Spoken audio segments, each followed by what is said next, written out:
The Honourable Damien O'Connor. Thank you, Mr Speaker, and I'd just like to acknowledge the previous Speaker for allowing me the opportunity to say a few words. We've heard from speakers on the other side of the House that this bill will provide choice. How ironic when it doesn't provide choice to MPs in this House. Because in what has always been considered an issue of conscience, the National Party has refused to allow its own MPs choice. And just as the reality of them not being allowed choice in this voting on this bill, the reality for workers over whether they will be able to choose to work on Good Friday or Christmas Day or Easter Sunday, the reality for them is that they will be told by their employer, just as John Key has told members of the National Party, that this is what you'll do.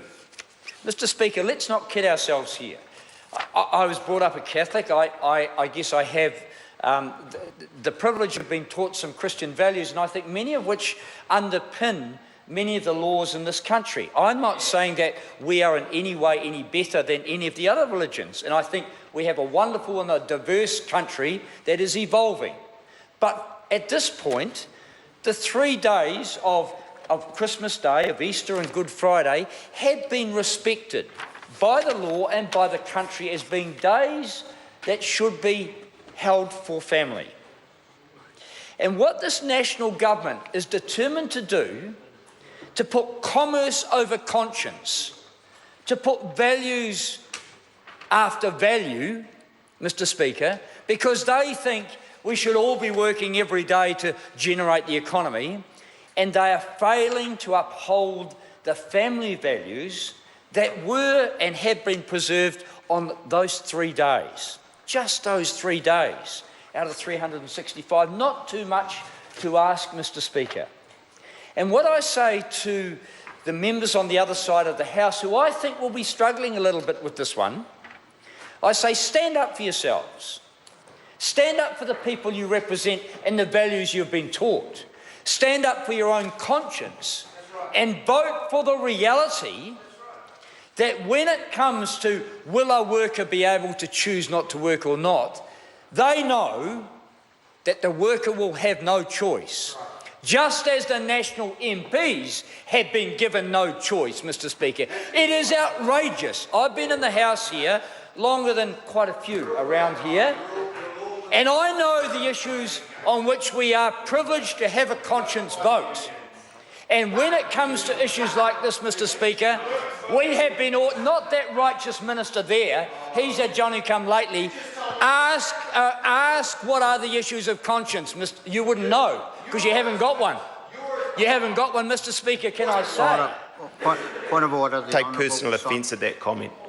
And I ask it be withdrawn. Yes, I'd ask the member to withdraw that comment. Speaker. The Honourable Damien O'Connor. Mr Speaker, all I ask is that the members on the other side who have a conscience are given the right to exercise it, just as we are saying that workers should be given the right to genuinely say whether they want to work or not. We know, and it's no good pretending otherwise, that when it comes to asking a worker to work on Christmas Day, Mr Speaker, on Easter Sunday or Good Friday, they'll have to work.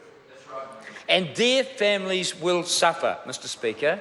So where's the conscience of the righteous members who I listened to the rantings, quite frankly, on legislation like the smacking bill, Mr Speaker, like the civil union bill, Mr Speaker, like gay marriage bill, where they demanded the right and in fact insisted on members in the House having a conscience vote to be allowed to do what they like. And indeed that's what happened on this side of the House, Mr Speaker, and I respect my colleagues for whatever decision they made.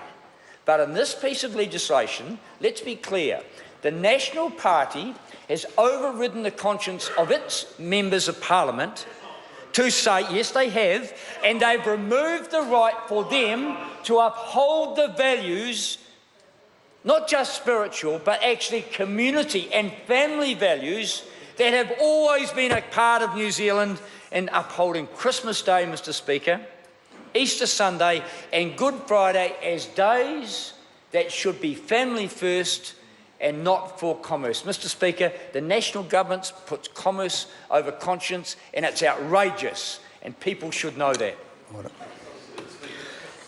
I call Stuart Smith. Thank you, Mr.